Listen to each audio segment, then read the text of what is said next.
오늘 오후 예배는 뭔가 좀 특별한 날인 것 같습니다. 찬양을 이렇게 들으니까 마음이 참 좋으시죠?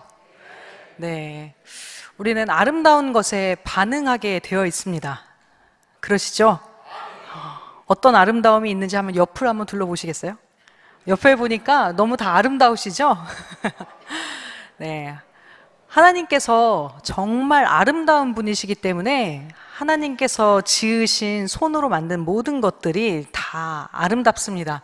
그래서 저희는 옆에 사람들을 보고 또 꽃도 보고 하나님이 지으신 세상도 보고 또 이렇게 아름다운 찬양을 들으면 그 마음에 그냥 멈춰 있지 않고 하나님을 찬양하고 싶어지게 됩니다.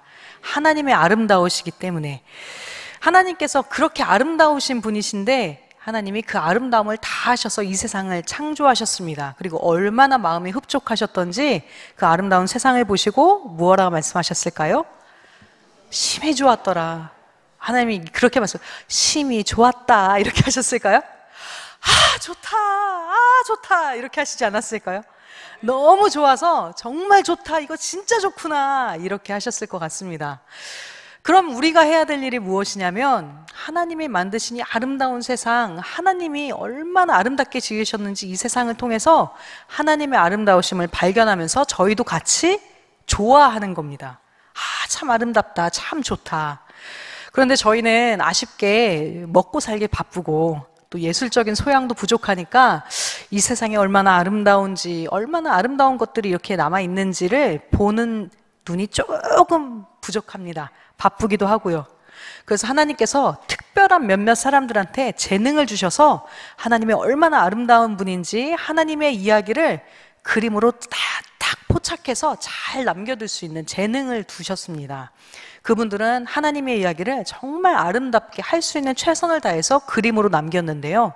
그래서 저희가 오늘 하려고 하는 것은 우리 이 성화, 그 하나님의 이야기가 담겨있는, 성경의 이야기가 담겨있는 그림들을 통해서, 그 해설을 통해서 하나님이 얼마나 아름다우신 분이신지 그 그림을 통해서 우리가 대신 함께 맛보려고 합니다. 그래서 오늘 아주 어려운 분, 아주 귀한 분을 모셨는데 오늘 이 성화 해설의 전문가이신 진병철 집사님을 모셨습니다. 이 해설사님은 집사님이시기도 하고 또 작가님이시기도 하고 해설사이기도 하신데요. 먼저 프랑스에서 공인받은 공식 가이드이시고 또 박물관, 특히 성화 전문 해설가이십니다. 오늘 작가님의 설명을 통해서 특히 루브르 박물관에 있는 전시 중인 성경 이야기들을 통해, 성경 이야기 그림들을 통해 우리가 하나님의 아름다우심을 함께 맛보려고 합니다. 저희가 다 프랑스로 한번 모셔보려고 그랬는데 우리 성도님들을 조금 시간이 걸리는 것 같아서 대신 이제 해설사님이 여기 오셔서 저희에게 해설해 주시는 것으로 대신하도록 하겠습니다. 하나님의 아름다움을 함께 맛보고 그림 속에서 하나님을 함께 또 귀하게 귀한 마음으로 찬양하는 시간 되면 좋겠습니다. 기도하겠습니다. 존귀하신 하나님, 오늘 우리에게 귀한 시간 주셔서 감사합니다. 하나님의 아름다운 손길에 감동했던, 그래서 그림으로 담아냈던 작가들의 작품을 통해서 우리가 성경을 그리고 하나님을 한층 더 깊이 알아가기를 사모합니다. 하나님을 사모하는 저희에게 은혜의 눈이 더해지는 시간 되게 하여 주옵소서. 예수님의 이름으로 기도드립니다. 아멘. 우리 진병철 작가님, 해설사님을 반가운 박수로 또 모시도록 하겠습니다.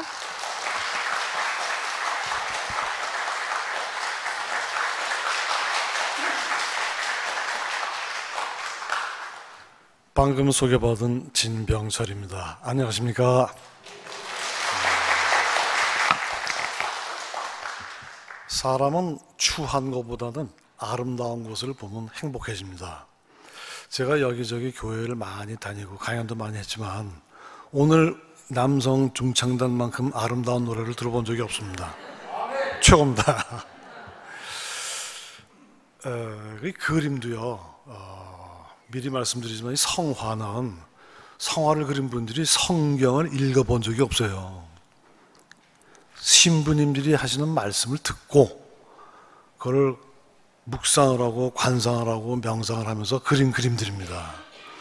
사실은 성경은 중세 때까지는 거의 금서였었죠. 금서.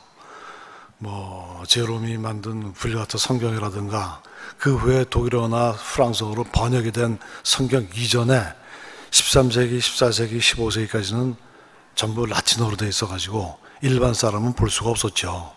그럼에도 불구하고 성경을 한 번도 안 읽어본 그 화가들이 어떻게 이렇게 그림을 그릴 수 있을까? 매일매일 봐도 정말 궁금하게 짝이 없습니다. 아름다운 거는요, 구도가 예뻐야 아름답습니다. 여러분 주머니에 있는 크레딧 카드 가로 세로 그 길이가 그냥 나온 게 아니더라고요. 여러분이 쓰시는 A4지도 가로 세로가 그냥 나온 게 아닙니다. 그게 1대 1.618이라고 하는 골든 레이쇼가 있어요. 비너스의 배꼽에서부터 머리, 배꼽에서 발끝까지의 길이가 1대 1.618입니다. 그게 골든 레이쇼예요. 2000년 전에 작가들이 가장 아름다운 그 구도를 만들었다는 거죠. 그러니까 이제 비너스는 성화는 아니고 루브르의 3대 보물이 비너스, 니케, 모나리자예요. 그래서 그 세 개는 별도로 제가 보너스를 드리기로 하고, 성경을 가지고 어떻게 성화를 그렸나를 한번 보자고요. 그래서 제가 하는 이 큰 목적은 성경을 읽기가 어려운데 이 성화를 통해서 어떻게 하면 성경을 좀 알기 쉽게 접촉할까, 알기 쉽게 어프로치 해볼까, 그런 의도에서 한번 해봤습니다.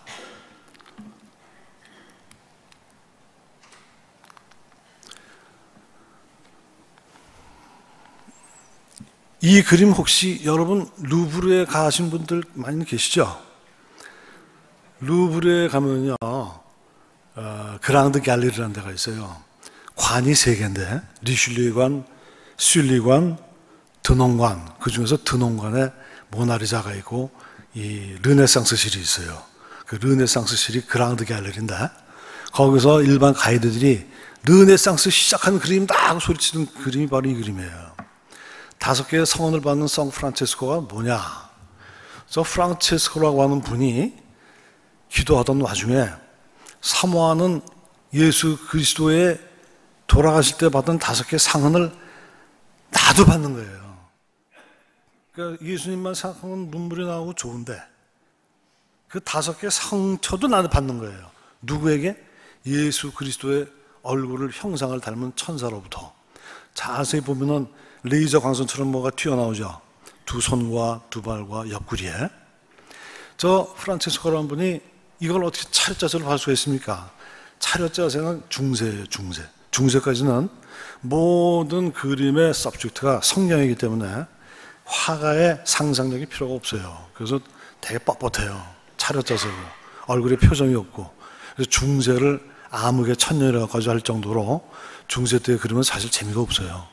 그 마지막에 이분의 스승이 뭔가 좀 흐트러뜨리고 이 조또라고 한 분이 르네상스를 시작했다. 첫째, 저분이 차렷 자세가 아니에요. 도저히 예수 그리스도의 그 5개 성원을 받는데 차렷 자세를 받을 수가 없는 거야. 황희에 젖어서 무릎을 꿇고 하면서 받는 거예요, 저게. 그런데 그러니까 차렷 자세가 아니고 옷에 주름이 있다고 하는 게 이미 중세가 아니에요. 중세에는 저런 게 없어요. 그 다음 뒤에 배경이 있어요. 엉성하지만 원근법이 있다 이 말이죠. 원근법이 있다? 그래 르네상스예요. 근데 중세의 잔재가 뭐냐면 뒤에 배경이 금빛 색깔이에요. 금빛은 신성하다는 뜻이 있고, 근데 저 그림이 저게 물감이 뭐냐 말이에요. 노랑이 계란 노른자입니다. 계란 노른자에다가 기름을 발라서 이렇게 한 거예요. 자, 여러분, 이 5개의 성을 받는 성 프란체스코가 뭐라고요? 르네상스 최초의 그림이다. 시간을 맞추느라고요, 제가 좀 유명한 것만 골라서 좀 말씀드릴게요. 자, 이 성 세바스찬이라는 그림이 있는데요, 남성의 상체를 나체를 그릴 수 있다고 하는 것은 서브젝트가 딱 둘이에요. 예수 그리스도와 성 세바스찬. 여러분이 아무리 성화를 많이 봐도 남자가 나체로 상체가 그려져 있는 건 딱 둘이에요. 세바스찬 아니면 예수님. 그리고 이 그림을 남자의 나체를 그릴 수 있다는 사람은 자기 자신이 해부하게 덥다고 자랑하는 사람들이에요. 자, 근데 이 성 세바스찬이 왜 이렇게 유명한 그림이냐? 중세에는요, 크나큰 재앙이 있어요, 유럽에. 그 재앙이 패스트입니다. 흑사병이라는 거예요. 사람들이 뭐 어떻게 생각하냐면 하나님이 천상에서 이 인간들이, 내가 만든 이 인간들이 왜 이렇게 내 말을 안 듣냐 해가지고 화가 나셔서 화살을 쐈다고 생각해요. 화살을 맞은 사람들은 페스트를 걸렸다 생각했는데, 결론만 말씀드리면 이 세바스찬이라는 사람은 화살을 무수히 맞고도 안 죽어요. 그래서 화살을 맞고도 안 죽은 저 양반의 영정을 그려놓으면 우리 동네에는 역병이 안 돌게 않냐는 그런 염원이 있어서 그렇게 그렸다고 해요. 자, 이게 뭐냐면 저분이 프랑스 태생의 장교인데 로마의 황제의 경호 대장까지 올라갑니다. 그리고는 밤이면 밤마다 고문실로 내려와서 정당하게 부하들더러 너희들 좀 쉬어라 해놓고, 기독교를 믿는다는 이유 하나로 붙잡혀 와서 모진 고민 받고 죽어가는 사람들을 물도 먹이고 상처도 보듬고 하다가 결국엔 잡히죠. 그래서 황제한테 저놈을 내 눈앞에서 화살로 쏴 죽여라 하는 형을 받고 화살을 맞았는데, 근데 죽은 줄 알고 갖다 버렸는데 시체를 치우려다 보니까 목숨이 살아있었다 이 말이죠. 목숨이 붙어 있어가지고 성 이레네라는 분이 자기 집에 가서 화살을 뽑고 소독약 바르고 완쾌를 시켜서 딱 또 사람으로 만들어놨더니 이 양반이 어디로 가요? 다시 황제 앞에 와서 맞짱 뜨는 겁니다. 도대체 예수 믿는 게 왜 죄냐? 그러다가 결국엔 맞아서 죽습니다. 죽기는 맞아서 죽었고 수없이 많은 화살을 맞았지만 안 죽었다 이 말이죠. 화살 맞고 안 죽은 사람, 그 화살이 한 대든 10대든 100대든 맞고 안 죽었어. 우통 나체야. 그럼 누구라고요? 세바스찬입니다. 그림 보세요. 엘 그레코가 그린 그림에는 화살이 몇 개가 붙어 있나요? 귀도레니가 그린 그림에는 화살이 몇 개가 꽂혀 있고, 베르시노가 그린 그림 몇 개가 붙어 있는지 몇 개가 중요한 건 아니고요. 화살을 맞고도 안 죽은 상체가 나체인 남자, 이게 성 세바스찬이다. 그러니까 어디 가서 여러분 그림 보고 나체로 이제 화살 맞았다, 그게 누구예요? 세바스찬입니다.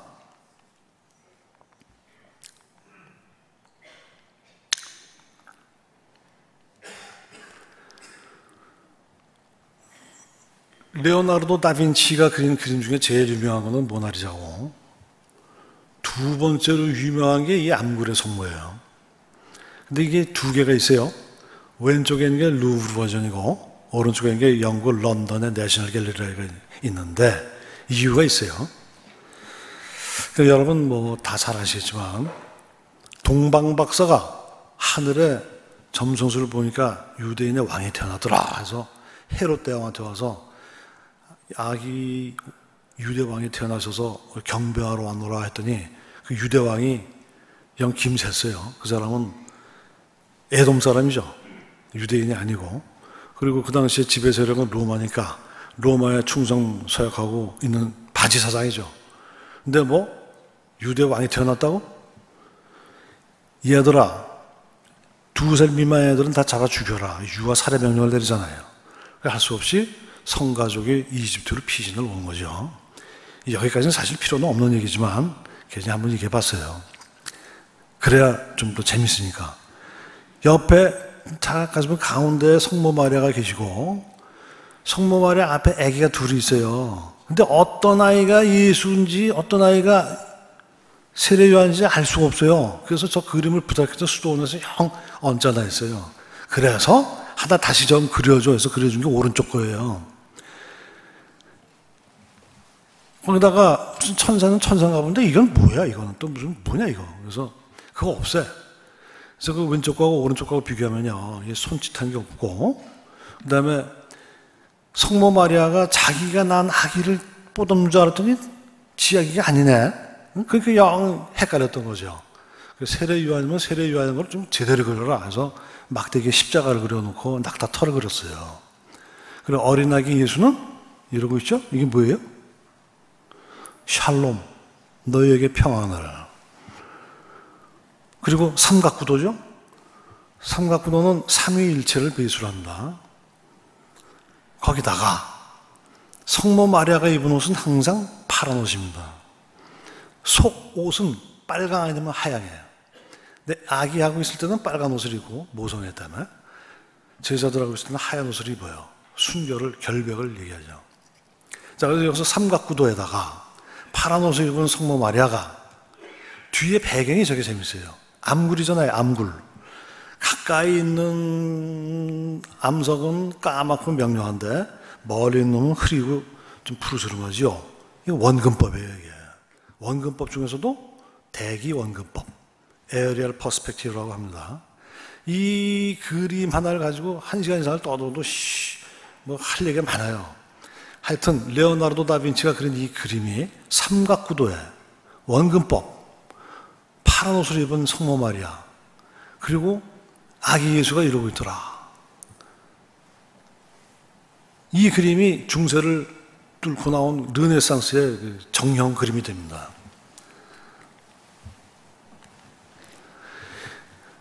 제가 이 그림을 바로 뒤에다 놓은 이유는 이 그림의 작가는 라파엘로인데요. 라파엘로는 31살인가가 더 어려요. 레오나르도 다빈치보다. 근데 이 어린 친구가 항상 크면서 그 유명한 레오나르도 다빈치 선생님 그림 앞에 가서 모사를 합니다. 이렇게도 그려보고 저렇게도 그려보고. 많이 닮았잖아요. 삼각구도에 예쁜 마리아가 파란 옷을 입고 속에는 빨간 옷을 입고 아기 예수를 쳐다보고 있고 그 아기 예수를 아기 세례요한이 쳐다보고 있고 예쁘지 않습니까? 이 그림 놓은 이유는 뭐라고요? 라파엘로가 레오나르도 다빈치의 그림을 모사했다. 레오나르도 다빈치 그림 하나 더 볼게요. 레오나르도 다빈치의 3대 보물 중에 하나니까 이 성 안나와 성 모자와 어린 양이 루브르에서 근무하는 사람들한테 앙케트를 돌리니까 넘버원 인기 투표 넘버원 작품이에요. 이게. 자, 여러분 성 안나가 누구죠? 아시는 분은 아시고 모르시는 분은 오늘 배우세요. 아기 예수가 지금 쳐다보잖아요, 엄마를. 그 엄마 뒤에 있는 사람이 외할머니예요. 외할머니가 안나예요. 근데 성 안나와 성모자와 어린애 왜 저런 그림이 많이 나오냐면요. 중세 때 말씀이 육신돼서 오신 예수님이 누굴 통해서 나와요? 성모 마리아를 통해서 나왔잖아요. 성모 마리아는 하나님을 낳은 여인이다 해서 성모 마리아 경배 사상이 나온 거고, 가만히 보니까 야, 그런 여자 같으면 그 여자를 낳은 엄마도 유명한 사람, 훌륭한 사람 아니냐. 그래서 성 안나와 성 마리아가 이렇게 같이 있는 그림이 많습니다. 보통은 같이 있는데 레오나르도 다빈치는 좀 다르게 그렸어요. 뒤에 할머니가 뒤에 있고 엄마가 있는데 엄마가 이상하게 어색한 자세로 다 나이가 아기까지 낳은 엄마가 할머니 앞 무릎에 좀 앉혀 있어요. 약간 어색하죠. 그 어색하다고 얘기하는 사람이 많아요. 그 이유가 여러 가지가 있는데요. 그냥 간단하게 말씀드리면 레오나르도 다빈치가 사생합니다. 그 아버지는 돈 많은 공증인이었고 엄마는 시골에 가난한 처녀였고 그 아빠가 결혼하고 서로 결혼하고는 자기를 새로 결혼한 집으로 데려간 바람에 엄마의 기억이 흐려요. 그래서 성모 마리아와 안나를 남들이 막 그릴 때 항상 이 사람은 어렸을 때 자기 엄마를 스스로 상상을 하면서 그랬다는 얘기가 많아요. 그래서 성 안나가 할머니인데 할머니하고 엄마하고 나이 차이가 별로 안 나게 보이죠. 자, 그런데 그 뒤에 보세요. 암석이 역시 가까이 있는 놈은 명료하죠. 멀리 있는 거는 흐리죠. 뭐라 그랬어요? 원근법이죠. 무슨 원근법? 대기 원근법. 조금 영어로 쓰면 에어리얼 퍼스펙티브. 그리고 삼각구도가 여기도 있어요. 할머니하고 엄마하고 아기 예수하고 눈길이 참 변해요. 그리고 아기 예수의 발바닥하고 엄마 발하고 할머니 발하고 또 다른 삼각형의 한 편을 이루고 있어요. 이런 거 보는 재미가 쏠쏠합니다. 성화 재밌어요. 한참 보다 보면. 엄마가 파란 옷 입었죠? 근데 애기하고 있으니까 속옷은 뭐예요? 빨간 옷을 입었다.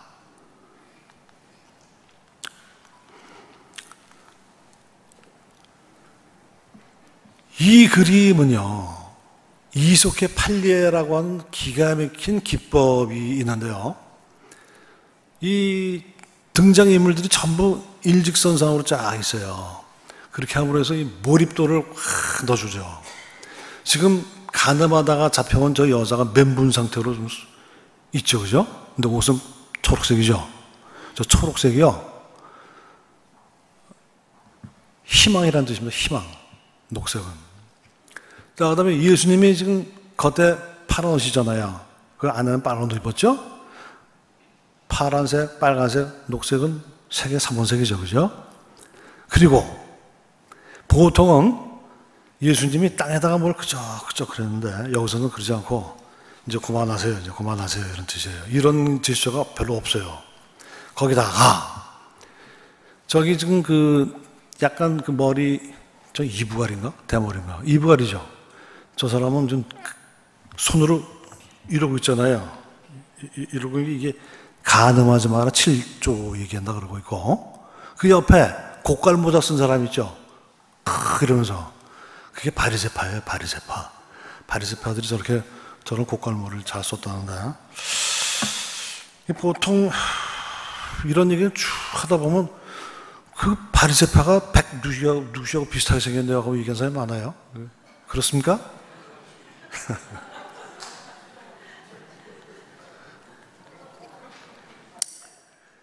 자, 요거를 좀 봅시다. 티치아노라는 사람이 이 베네치아의 아주 기맥힌 그 화가인데 이 화가의 그림을 마네라고 하는 사람이 또 열심히 모사를 해요. 옛날에 라파엘로가 레오나르도 다빈치의 그림을 모사했듯이 티치아노의 그림을 열심히 모사했던 마네라는 사람이 있어요. 마네하고 모네하고는 다른 사람입니다. 이 마네의 그림이 또 다른 그림이 하나 있어요. 티치아노 그림을 가지고 새롭게 그린 거야.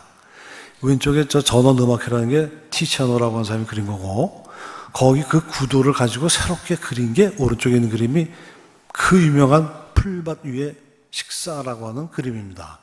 여러분 아마 많이 보셨을 텐데요. 우리나라의 국전하고 비슷한 게 프랑스의 살롱전이라고 있어요. 그 살롱전의 출품에도 이게 떨어졌어. 그게 마네가 그 당시에 황제가 나폴레옹 3세라는 사람이에요. 나폴레옹의 조카.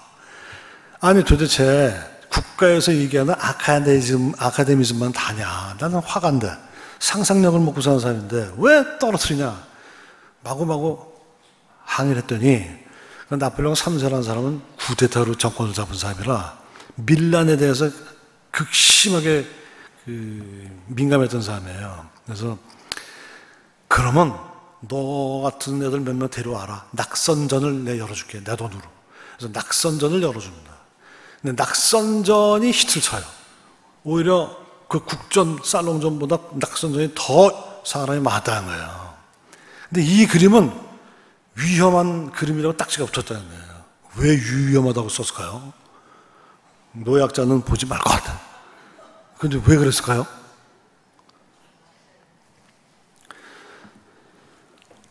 이 여자가요, 이거 안 되나?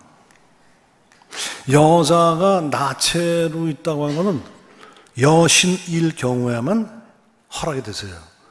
여성이 옷을 벗었다. 이건 외설입니다. 외설. 우선 여자가 옷을 벗으니까 외설이야. 이거.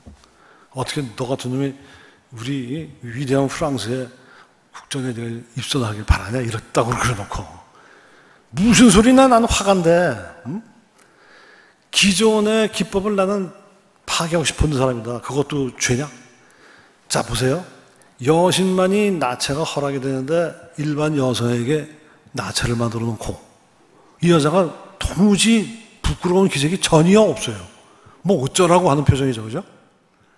근데 그 옆에 있는 남자들은 또 뭐냐 이게요. 이 장소가요. 프랑스 파리의 서부에 블로뉴라고 하는 숲이 있습니다. 프랑스 소설을 보면은 연애하는 장면이 많이 나와요. 그 숲을 배경으로. 지금도 성매매가 이루어집니다, 거기에. 이 여성은 성매매자입니다. 저기 남자들도, 그 남자들은 성을 매수한 사람이고, 저 여성은 성 판매를 한 거죠. 이거 알고 보니까 자꾸 좀, 몸이 좀 부자연스러워지니까 사람들이. 근데 뭐 이런 그림을 그렸대. 근데 뒤에 이렇게 보면 저 뒤에 조각배가 하나 보이십니까?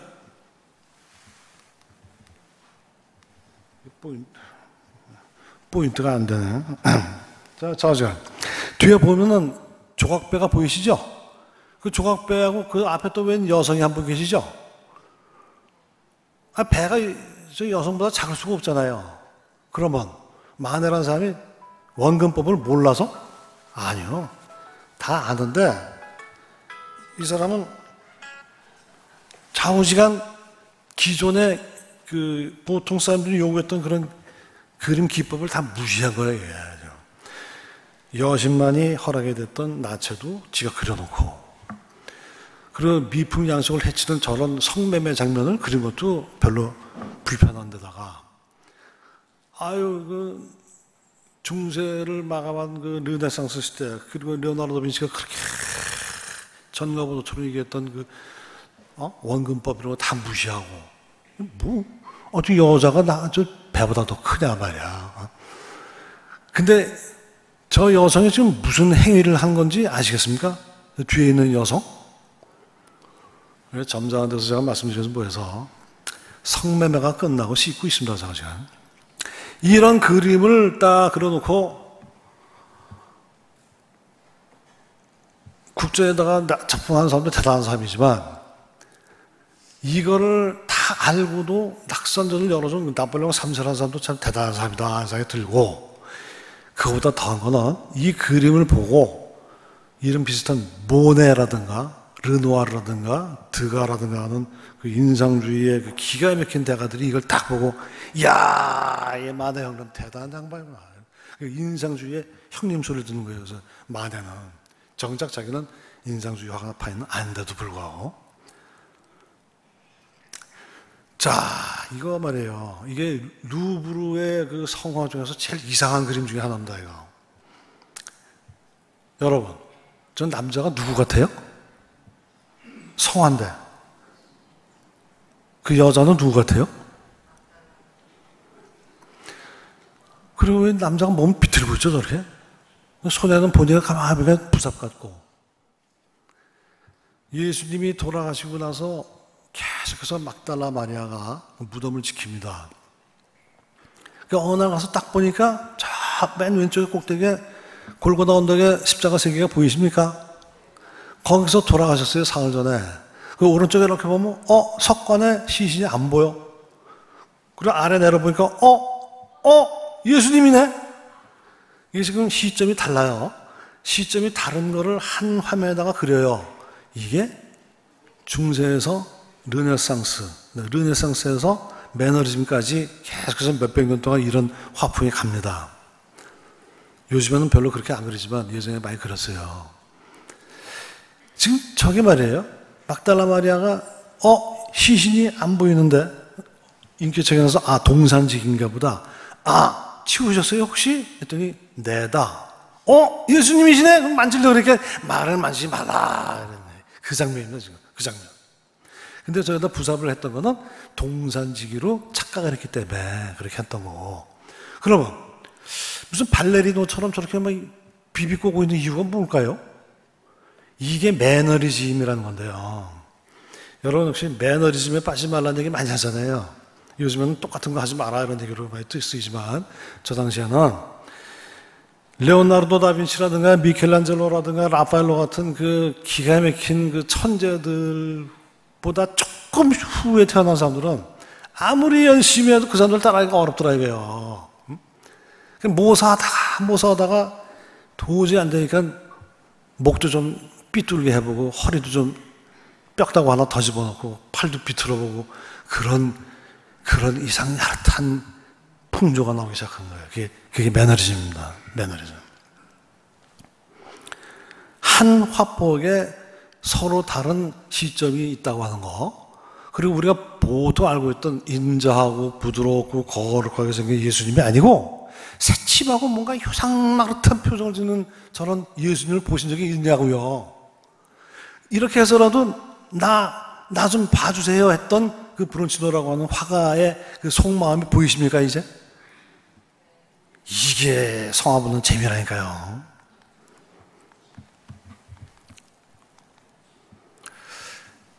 이 그림은요, 별명이 있어요. 루브르에서 가장 억울한 그림이에요. 억울하다. 뭐가 억울할까요? 가로가 거의 10m에 세로가 6.7m. 곱하면 20평 아파트입니다, 이거. 크기가 20평 아파트예요. 그런데 이 그림의 바로 정면에 누가 있냐면, 그 아줌마가 있다고, 모나리자가. 그 사람들이 모나리자만 보러 가, 이건 안 보고. 근데 제일 커. 등신 제일 큰데 얼마나 억울하겠어요. 가나의 혼인잔치죠. 정가운데 있어야 될 신랑 신부는 왼쪽에 가서 자리를 비켜주고 있고, 성모 마리아의 왼손이 비었어요. 아들아, 포도주가 없다는 뜻이니 보이나? 이거 포인트가 안 되나 봐. 그리고 저기 오른쪽에서 이렇게 보면은 항아리에다가 아구까지 물을 채워서 하인들이 이렇게 보니까 포도주가 떨어지고 있는 게 보이시죠? 그 왼쪽에 주방장이, 이 집은 보통은 사람들이 처음엔 좋은 거 내놓고 나중에는 별로 시원치 않은 걸 내놓는데 이 집은 끝에 더 좋은 게 나오네. 이런 표정을 짓고 있잖아요. 이 그림이 루브르에서 제일 큰 그림인데 제일 억울하다. 두 번째로 억울한 그림. 바로 가나의 혼인잔치 왼쪽에 붙어 있어요. 그리고 사람들이 봐도 몰라. 예수다가 뭐니? 이러고. 근데 왜 기절을 해? 이거요, 페르시아의 아수에르 왕이 밑에 아만이라고 하는 그 대신이 쏙딱 걸어가지고 유대인을 다 학살하려고 했을 때, 저 왕비가 에스더인데, 에스더를 키웠던 나이 많은 사촌 오빠 모르드게가 찾아와요. 야, 어떻게 하면 좋냐, 에스더야. 우리 잘못하면 다 죽게 생겼는데 네가 그래도 왕비 아니냐? 그게 왕비니까 왕을 좀 설득해서 우리 학살은 좀 막자. 근데 이 에스더가 뭐라고 하냐면, 오라버니 나도 암내다. 그런데 요즘 왕이 날 안 찾아요. 내가 아무리 왕비라도 왕이 안 찾을 때 가면 나 죽어요. 이렇게 답답한 일이 있습니까? 그러니까 어떻게 해요? 방법이? 우리 기독교인들이 잘하는 거 있잖아요. 기도해야죠, 기도. 사흘간 그런 금식기도 합시다. 그리고도 왕이 안 부르면 내 죽어도 나가리라. 죽으면 죽으리라는 말이 거기서 나온 겁니다. 죽으면 죽으리라. 그 죽으면 죽으리라고 제가 부제를 붙였어요. 근데 딱 조마조마 하면서도 여자니까 성장하고 참 멋있게 또 화장도 하고 딱 나가는데 왕이, 내 부인 빨리 이리 오쇼. 이 사람은 전장터에서 잔뼈가 굵은 사람이니까 사흘을 굶고 나온 왕비가 얼마나 청초하고 아름답고 예쁘게 보였겠어요. 가련하고.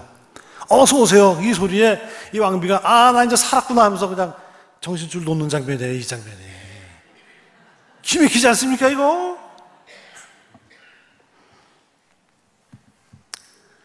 이집트의 휴식을 잠깐만 말씀드릴게요. 똑같은 얘기예요. 유아 살해 명령이 났을 때 성가족이 이집트로 어디론가 또 피신을 왔는데, 아까는 이집트의 한 동굴이었고 이집트의 한 평원인데, 가로로 수평선이 있다고 하는 거는 잠시나마 평안이에요. 평안. 근데 오른쪽에 시꺼먼 벽이 있죠. 깝깝해요. 깝깝하고 깜깜한 와중에 잠시의 평안을 얻고 있는 장면인데, 이 그림이 왜 중요하냐면요, 이 오라치오 젠틸레스키라는 사람의 딸이 아주 유명한 딸이 있어요. 아르테미시아 젠틸레스키라는 이 여성이 하도 그림을 잘 그리니까 이 아빠가 자기가 가르치다가 이제 자기 친구 화가한테 보내요. 공부 좀 하라고. 근데 그 자식이 지 딸을 성폭행을 했어. 그래서 고발을 했죠. 근데 그 당시에 얼마나 법정이 웃기단 말이에요. 네가 진짜 강간당한 게 맞냐? 막 울면서 맞다 그러면 손톱을 하나 빼. 그래도 맞냐? 맞다. 2개 또 빼. 한 10단계를 거쳤는데도 계속해서 나 강간당했다 그러면 강간당했나 보다. 이랬다는 거예요, 그 당시에. 근데 그래 놓고 강간한 놈은 딱 콩밥 1년만 먹어. 그 얼마나 원통해요? 남자 위주의 세상이니까 그렇다 치지만, 요즘에 우리가 봐도 참 기맥이지 않습니까? 딸 가진 내 아빠 입장에서는 피를 토할 노릇이지. 이 아가씨가 그다음부터 너무너무 억울하니까, 우리 개신교에서는 안 보는 외경이라는 게 있어요. 성당에서 보는 외경에 유디트라고 하는 여성이 적장 홀로페르네스라는 놈을 유혹해서 술 먹이고 술이 취한 놈을 목을 자르는 장면이 있어요. 그거를 죽어라고 죽을 때까지 그리는 거야. 그래 놓고 그 적장의 얼굴에다가는 자기를 강간했던 탓이라는 놈 그려놓고 목 자르는 유디트는 자기 얼굴을 그려놓은 거예요. 저 다음에 혹시 어디서 보시면 아 그거 유디트구나 이렇게 보시면 좋죠. 자, 지금 제가 여기서 말씀드리는 작품들은 다 유명한 작품이지만 이 작품이야말로 제가 작년에 있었던 일인데 전후좌우 따지지 않고 그림 한번 볼래? 하고서 제가 아는 성당 다니는 사람한테 한번 보여줬어요. 근데 이게 작품이 뭔데? 성모의 죽음이야 했더니 한참 보더니 저한테 화를 내더라고요. 성모는 몽소 승천? 뭐 이런 걸 하신 분인데 무슨 이따구 그림을 그려놓고 성모의 죽음이라고 그러냐고 저한테 화를 내더라 이 말입니다. 그러니 400년 전에는 오죽했겠어요. 이 그림이 1601년도 작품이에요. 저 그림을 그린 까라바조라는 사람이 아주 엄청나게 재밌는 사람입니다. 재능이 많다 보니까 한성질하다가 옆에 사람 하나 죽이고 도망다니다가 큰 교회에 가서 뭐 내가 그림 그려줄 테니 나를 좀 사면을 시켜달라고 교황한테 편지 써달라 뭐 어쩌고저쩌고 하면서 살다가 결국은 저런 그림을 그리게 돼요.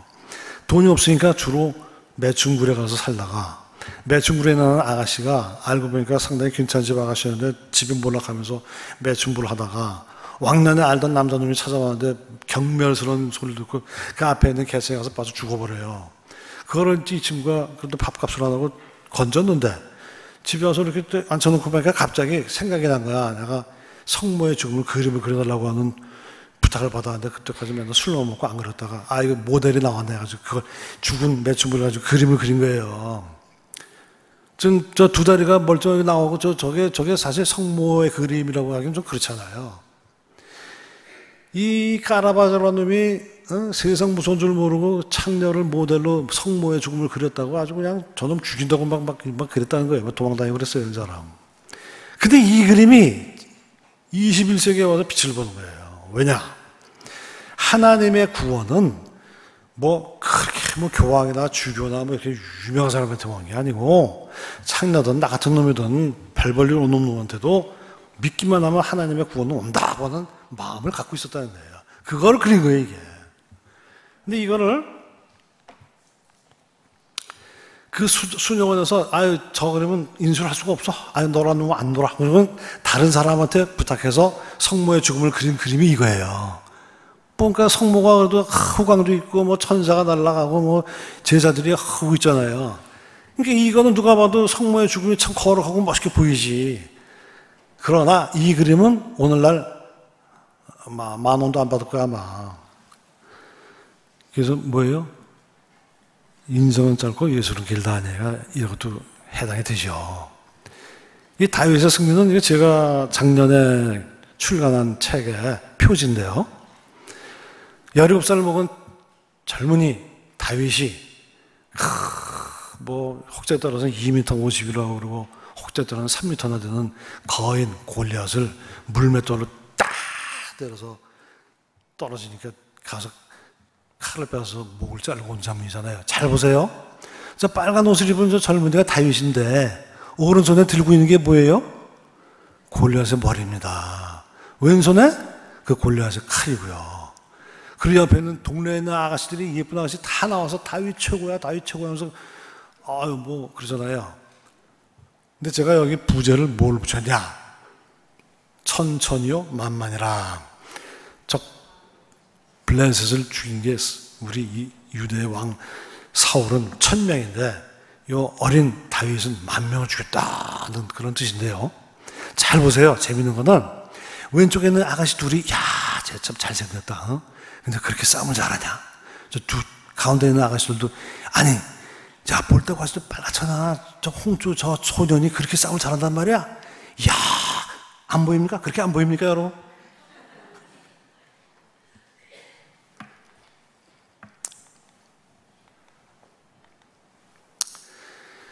성화 얘기만 하면 좀 심심하니까 이제 또 아까 제가 말씀드린 대로 세 보물을 좀 얘기해 볼게요.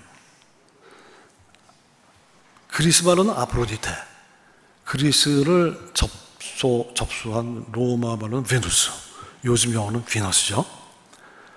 지금부터 빨리 말씀드릴게요. 머리 길이 곱하기 8하면 전체 길이가 나오니까 8등신. 배꼽에서부터 머리까지 1로 봤을 때 배꼽에서부터 발끝까지 1.618. 이걸 골든 레이쇼라고 아까 제가 말씀드렸죠.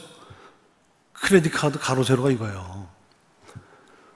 근데 잘 보세요. 이 사람 폼이 뭐예요? 차례장사가 아니고 오른발에다가 힘주고 이렇게 들고 딱 요게 콘트라포스토예요. 이 콘트라포스토라는 자세가 가장 여성의 S라인을 극대화시키는 자세라는 거죠. 근데 이 작품이 예수님 탄생전 한 150년쯤 된 거니까 지금부터 벌써 2000년이 넘잖아요. 근데 그때 이미 작가는 여성의 그 S라인을 극대화시키는 작품을 이렇게 만들었고, 오늘날에도 유명한 여배우를 앞에 서놓고 그 사진사들이 요구한 자세가 배우님 콘트라포스토를 착 이래요. 가서 보시라고요. 제가 거짓말 하나.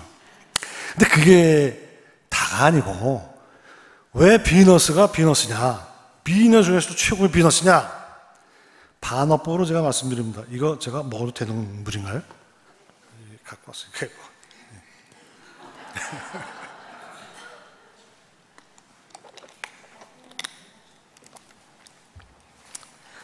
이 여성이 지금 머리를 산발했습니까?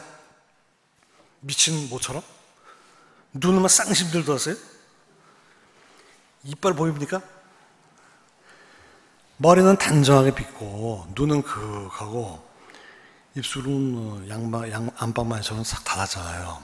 얼굴을 봐서는 상당히 절제된 고전적인 아름다움이 있다고 봐요. 그런데 가슴 밑에, 배꼽 밑에, 엉덩이나 이런 거 보면 엄청난 생명력과 관능미가 있어요. 그래서 이거를 머리 쪽에 그 절제된 뷰티와 가슴 밑에 그 볼랍초스하고 섹시한 면이 기가 막히게 하모니가 이루어진 미녀다 해서 비너스를 최고의 미녀로 치는 겁니다.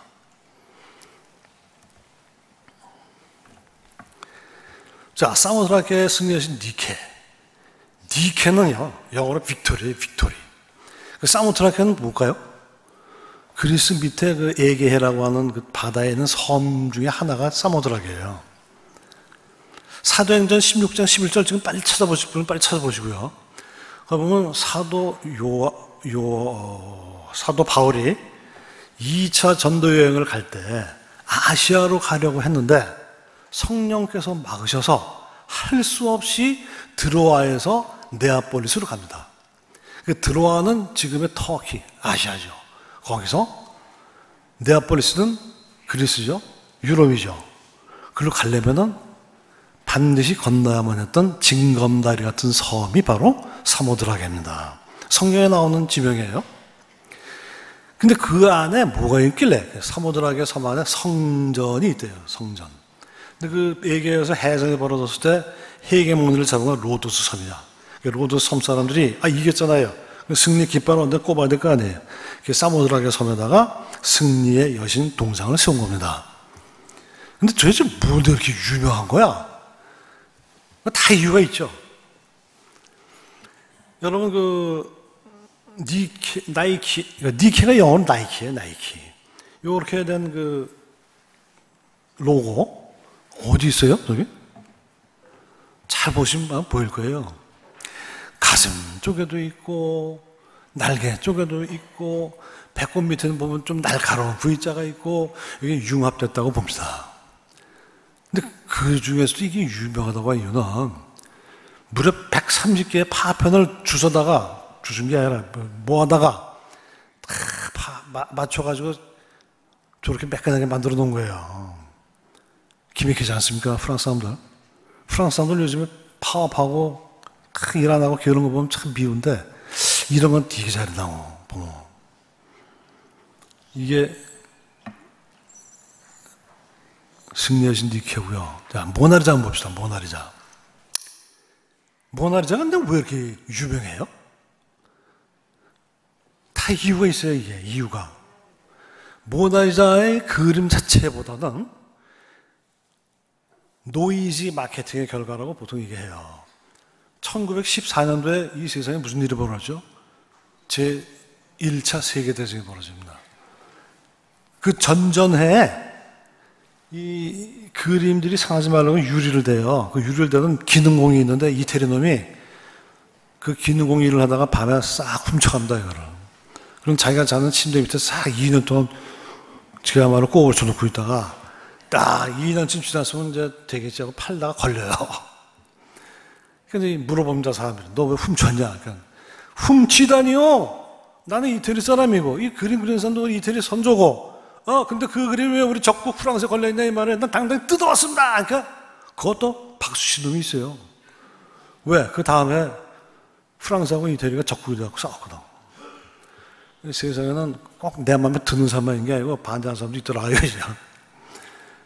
그게 말이에요. 그 2년 동안 프랑스에서는 또 얼마나 말이 많았냐면 우리나라 저리 가라 했어요. 그 사람들도. 이승 때문에 무지무지하게 많은 사람이 피를 흘리는 나라가 또 프랑스입니다. 아니 도대체 이렇게 유명한 그림이 어떤 놈이 훔쳐간지도 모르고 찾을 생각도 안 하고 하는 이런 무능한 정권을 믿고 우리가 살아야 되겠습니까? 여러분! 뭐 이런 거 많이 하잖아요. 왜? 그거 2년 동안 한 거야. 시골에 있는 할아버지 할머니도 당초에 무슨 그림도 그렇게 말이 많냐. 그럼 점점 유명해지는 거예요.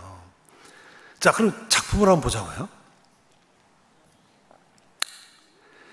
모나리자의 머리하고 가슴으로 이렇게 손을 이렇게 보면 삼각형이 보입니까? 삼각구도. 이 삼각구도는 레오나르도 다빈치가 만들어서 아주 굳힌 거예요. 우리 배경을 이렇게 보자고요. 배경에도 보니까 멀리 있는 암석과 가까이 있는 암석이 있어가지고 대기 원근법이 또 나오잖아요. 여러분은 총명하시니까 이제 탁 하면 다 아시죠, 그죠? 대기 원근법이야, 저게. 삼각구도야. 그 다음에 좀 이상하죠? 왼쪽에 이렇게 꾸불통꾸불통한 길이 있죠, 그죠? 그 오른쪽에 보면 다리가 하나 보여요, 다리. 그 다리는 레오나르도 다빈치 천재 소리는 듣지만 게을러, 이 사람이. 사실 또 저 모델이 도중에 돌아가시고, 그래서 아마 일하는 동료를 이런지는 몰라요. 그래서 저게 미완성입니다. 색칠을 덜 했어요. 미완성 작품인데, 저거를 기독교계에서는 또 어떻게 해석을 하냐면, 사람들이 하나님 말씀을 잘 안 들어서 저렇게 세상 살아가는 게 왼쪽에 저 꾸불통꾸불통한 길처럼 힘들다 이래요. 근데 또 그걸 또 그냥 봐주시는 하나님이 아니잖아. 그러니까 오른쪽에 예수님께서 중보자로 오셔서 저 다리에 또 우리를 구원하신다. 뭐 그렇게 이해가 가시면 좋고요. 이 그림의 진짜로 미스테리한 건 뭐냐면 왼쪽에 꾸불통꾸불통한 그 끝에 뭐가 있어요? 호수가 있잖아요. 근데 오른쪽에도 호수가 있잖아요. 근데 호수면이 달라요. 모나리자의 머리통 하나를 놓고 저렇게 호수면이 달라도 되는 겁니까? Nobody knows. 그래서 레오나르도 다빈치 선생님이 새로 살아오시면은 저거 물어보려고 줄 서는 사람이 트럭으로 12대라 그러더라고. 자, 그 다음 입술을 한번 보세요. 입술을 이렇게 촥 윤곽 그렸다가 그걸 자꾸 지워나가요. 그 지워나가는 그 기법을 스푸마토 기법이라고 그러는데 안개처럼 그러다 보니까 저 미소가 신비하다. 그 스푸마토 효과가 있다. 그 눈썹도 그렇고 대체로 보면 날카롭질 않아요. 그 윤곽이 다 조금씩 죽여줘요. 그걸 스푸마토 기법이라고 해요. 그리고 이제 가끔씩 물어본 사람들이 많아요. 눈썹을 그러냐 안 그러냐 뭐. 근데 눈썹이 없다. 말이 안 되는 거예요. 매춘부는 그때 눈썹 안 돼. 근데 이 여자는 상류층 부인입니다. 남편 이름이 조공도예요. 모나리자 밑에 라 조공도라고 써 있죠. 남편이 미스터 조공도면 부인은 미스 조공도인데, 프랑스 사람들은 미시스 이런 말 안 써요. 라 조공도 하면 이게 모나리자 이름이에요. 리자는 보통 그 사람 이름이고, 앞에 모나 하면은 마돈나의 약칭으로 여사, 뭐 정도 돼요. 리자 여사. 남의 부인이니까 이름에다 그냥 막 부를 수 없잖아요. 근데 저 리자도 약칭이에요. 제대로 된 풀네임은 뭘까요? 엘리사베트예요. 엘리자베트. 엘리자베트를 작게 해서 리자라고 합니다. 자, 여기까지 제가 하고 보너스로 제가 어저께 내가 본 파리 위기노의 길을 따라를 저는 다른 데서 제가 북콘서트를 했어요. 북콘서트 한 내용을 여러분 여기 뚝섬 신양교회에서도 잠깐 좀 소개를 해드리려고요. 여러분 위기노가 뭔지 아세요? 모르는 분이 아마 더 많을 거로 저는 압니다. 그래서 잠깐만 말씀드릴게요. 1572년 8월 24일 날 지금 루브르 박물관의 그 옆에 뜰에서 하룻밤 사이에 한 3,000명이 죽어나가는 무서운 참사가 벌어집니다. 바로 개신교도라고 하는 이름 때문에 가톨릭 사람들한테 무수히 학살을 당하는 저게 바로 파리의 한복판에 있어요. 그게 바로 이 자리예요. 오늘날은 이 자리예요.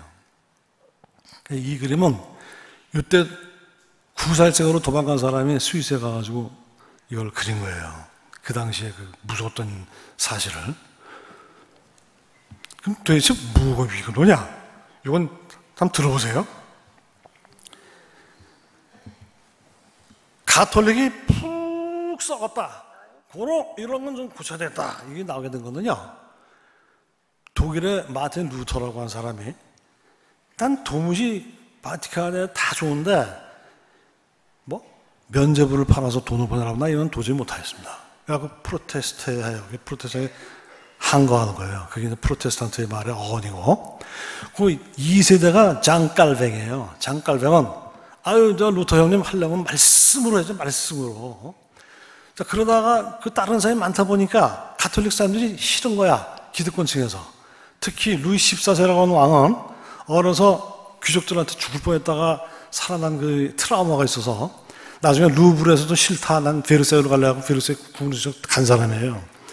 귀족을 내가 어떻게 하면 그냥 압살할까 맨날 밥만 먹으면 그거 생각한 게 그 사람인데 어전 회의하다 보니까 대신 하나가 피를 토해주고 그 독살을 당해서 누구에게 개신교 야 대신교 다 잡아 죽여. 왕은 하나밖에 없어. 나는 하늘로부터 받은 왕이야. 나는 왕권 신수절의 주창자다. 그럼 왕권은 누구한테 받냐? 태양신 누구? 아폴로. 그러면 왕이 내가 믿는 종교는 하나밖에 없어. 뭐 가톨릭 무슨 개신교야? 개신교 이건 반역이야 반역. 이렇게 나온 거예요. 이제 이렇게 된 겁니다. 스토리가.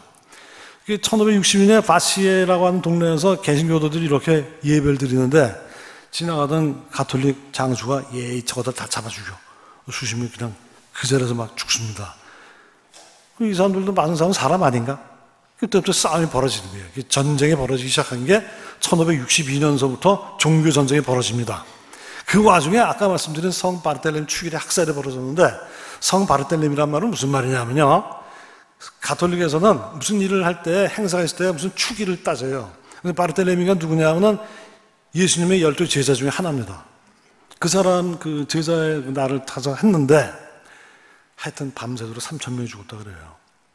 그 다음에 1598년에 앙리 4세라고 한 분이 드디어 왕이 되면서 낭특 칙령을 갖다가 이제 반포하면서 야, 이제 종교전쟁 그만하자.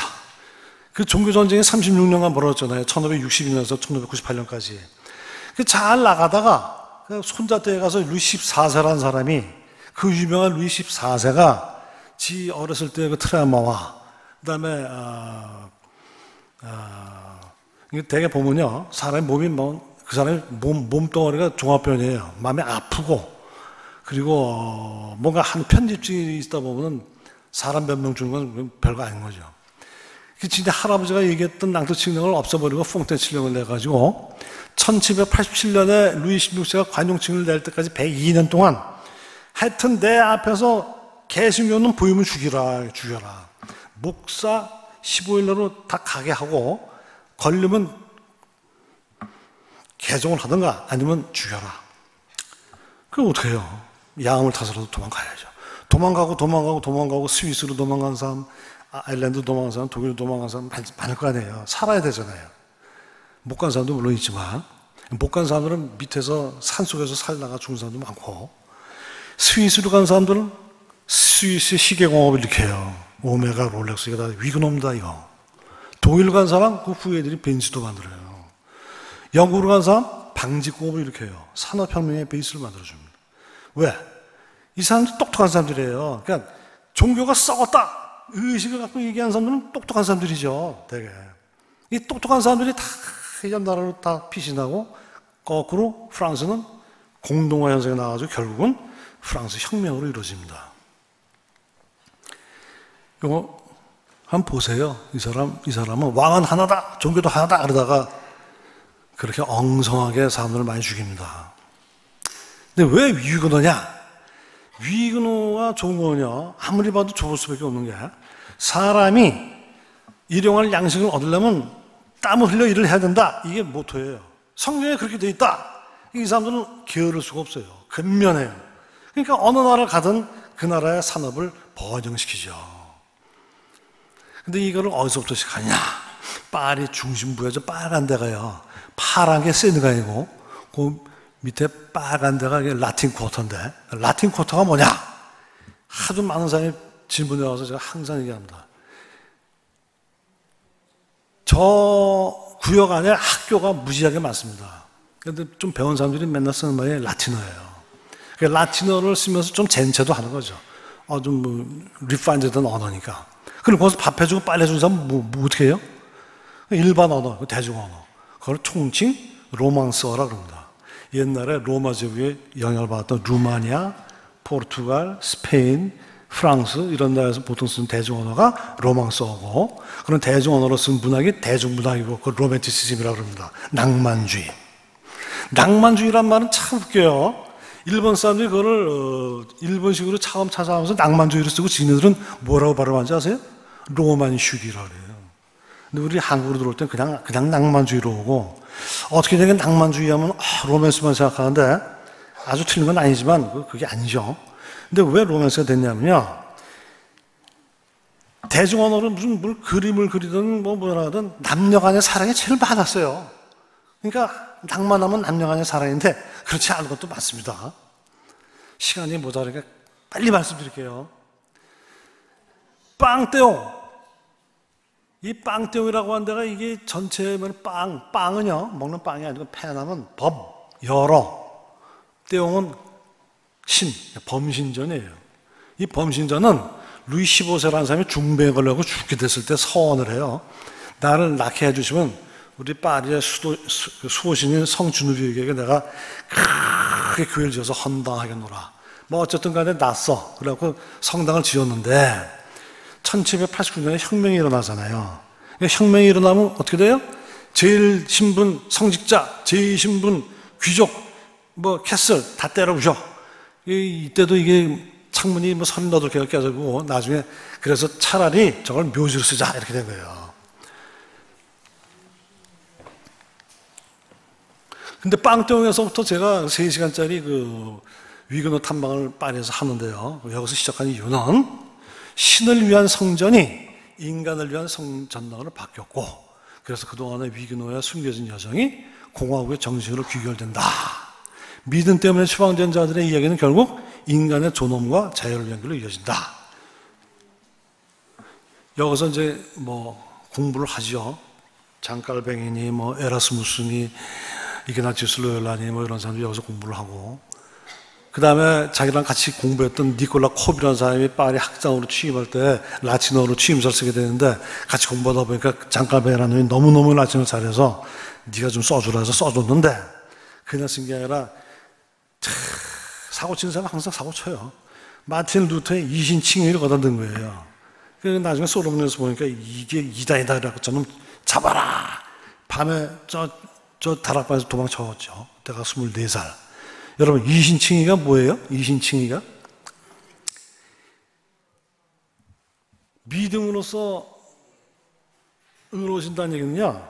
마틴 루터가 산성에서 밑에서 산성 교회로 올라갈 때 그냥 막 기어서 올라가고 또 뭐 3배도 1000배 뭐 하면서 뭐 이러면 구원받는 줄 알고 아니야. 피 철철 흘리고 올라가고 그렇게 해서 구원받는 게 아니고 인간의 노력으로 된 게 아니고 우리 주 하나님께서 독생자 예수님을 통해서 값없이 주신 것을 우리가 그대로 감사하게 믿으면 구원받는다고 하는 것이 이신칭입니다. 그 요즘에 와서는 별거 아닌 노말생 쓰지만 그 당시에는 그게 이단으로 놀렸다 이거야. 그것 때문에 이 사람이 도망가게 되고, 그때 나이가 24살이고 그때부터 이제 젊은 나이에 개혁자의 길을 가게 되는 겁니다. 요거 재밌는 얘기 요거 하나로 끝내고 제가 말할게요. 프랑스와 1세라고 하는 그 왕이 있어요. 이 사람이 힘이 장사예요. 키도 뭐 1m 90 정도 되더라고 보니까.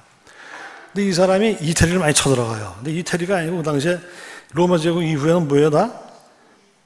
피렌체 공국, 무슨 나폴리 공국, 공국으로 짜개져요. 모나코 공국은 지금도 있지만. 그 공국이 뭡니까? 우리로 치면은 충청 공국, 무슨 강원 공국 이렇게 작아요. 근데 프랑스와 1세는 프랑스 왕국의 왕이잖아요. 가서 많이 노략질을 해옵니다. 노략질을 해오다가 이거 르네상스 멋있네. 르네상스에 팍 꼽힙니다. 야, 루브르 궁도 르네상스 해봐. 야, 내 아들 앙리 2세 이 며느리 이거 피렌체에서 아가씨한테 데려오자. 데려온 아이가 까트린 드 메디치예요. 그 까트린 메디치가 와가지고 수없이 많은 사람 죽이는 거예요. 그 메디치라는 그 까트린 드 메디치가 오면서 좋은 것도 많이 갖고 오죠. 시아버지한테 잘 보이려고 자기네 그 메디치 가문에 있는 셰프 요리사만 30명을 데려왔다는 거지. 방울을 나주를 만들어갖고 시아버지 입을 즐겁게 해주고. 그래서 시아버지 앞에서 밥 먹을 때 탁 포크로 탁 찍어서 자기 입에 들어갈 만큼은 싹 썰어서 싹 먹으니까 얼마나 예뻐. 아가, 그게 뭐냐? 요거 포크입니다, 포크. 야, 그거, 야, 여봐라. 명령이다. 내 앞에서 다음에 왼손에다 고기 집으면 죽인다. 포크를 집어, 포크. 지금 프랑스 놈들 폼 잡고 있지만 그거 다 그 당시에는 그냥 손으로 집어먹었던 놈들이에요. 칼로 팍 썰어서. 그리고 후식으로 가져온 것 중에 제일 유명한 게 마카롱. 자, 거기까지는 뭐 그렇다 치고요. 그 앙리 2세가 이제 까트린 메디치하고 결혼을 하잖아요. 근데 까트린 메디치하고 결혼하기 전에 자기 가정교사가 있어. 디안느라고.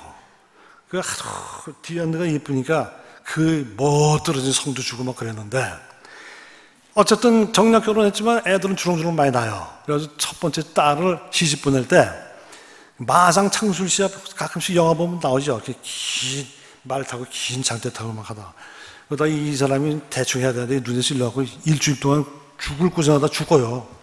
그러니까 까트린 메디치는 졸지에 왔다가 과부가 됐어.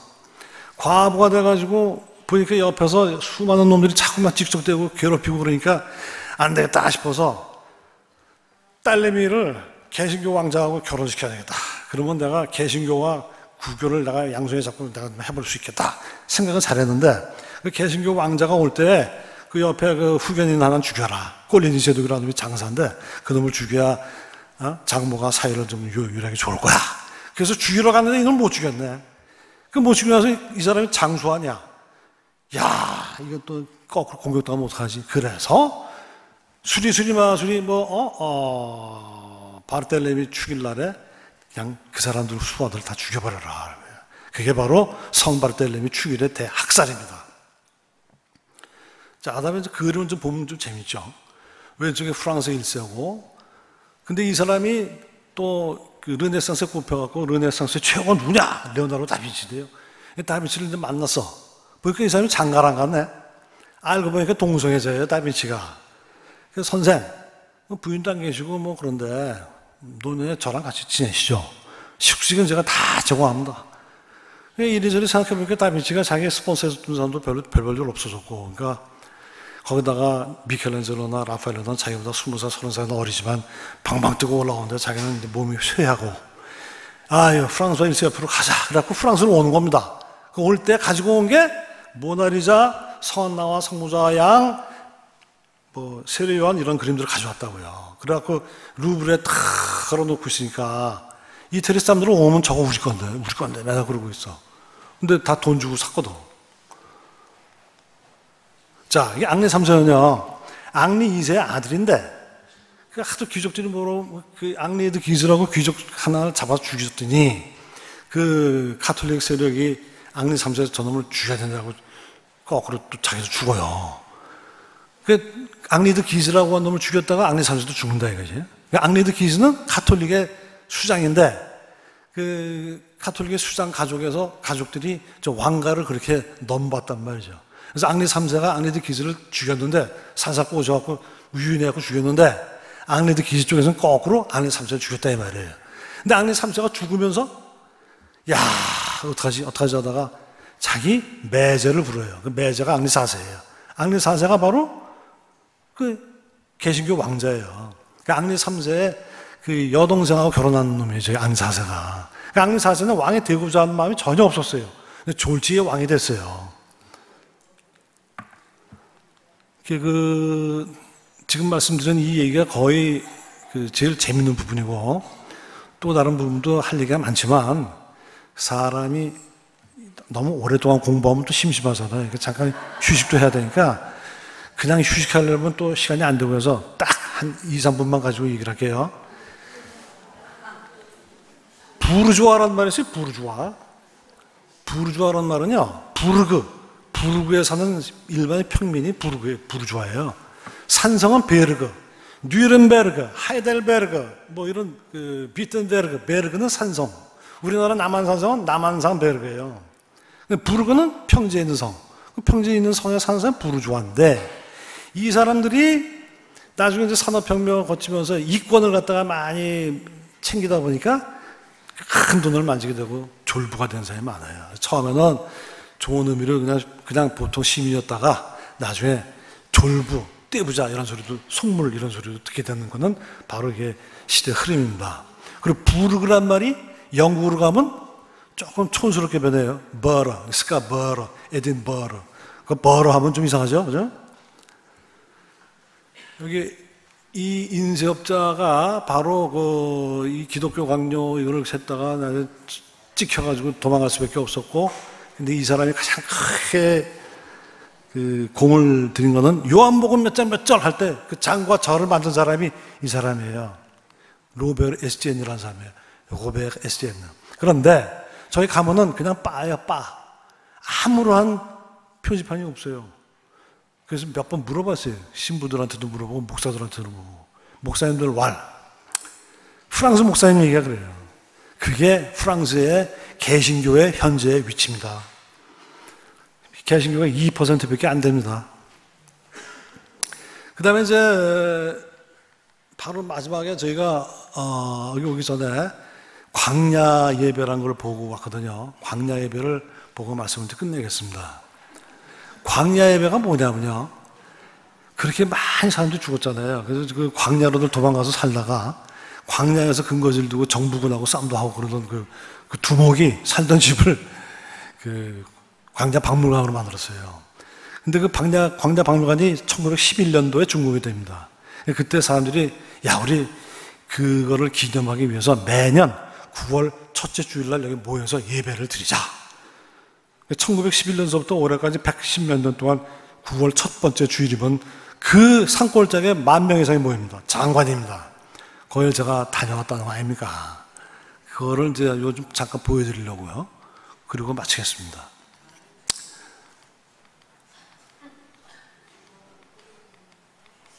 이게 광야 박물관이고요. 그 안에 들어가면 남자들은 개신교 예배드리다 걸려면 평생 노예선에서 놓아줬다가 죽어요. 여기가 그 마리 듀랑이 38년 동안 갇혔던 콩스탕스라고 하는 탑이고요. 이 여자가 얘기했던 게 저항하라, 레지스테. 이 말이 개신교에서 크게 두 가지 단어로 나오는데요. 마틴 루터는 프로테스탄트고요. 레지스테라고 하는 저항하라고. 인도로 가서는 비폭력 저항이죠. 간디. 프랑스에 와서는 2차 전쟁 레지스탕스의 그 말에 어원이 됩니다. 여기가 광야 집회한데요. 이게 좀 크게 안 나오나? 그 산골짜기에 GPS가 안 맥혀요. 산골짜기에서 예배를 드리고, 옛날에는 이렇게 드렸는데 요즘에 이렇게 돼 있고, 저기 가운데 잘 보면 제가 저기 있어요. 여기 또 개신교 목사님들 모이셔가지고 성찬식 준비하고, 바로 옆에 기맥힌 절경이 있습니다. 베르동 협곡이라고. 이 협곡이 지금은 기가 막힌 또 그 관광지가 됐어요. 얼마나 멋있어요? 저게 오늘날에는 멋있게 보이지만 저 당시에 우리 선조, 개신교 선조들은 헐벗고 배는 고프고 발은 부르트고 저 계곡을 넘어 스위스로 도망을 갔던 길입니다, 저게. 그래서 여기까지만 하고 넘어가겠습니다. 여러분, 감사합니다.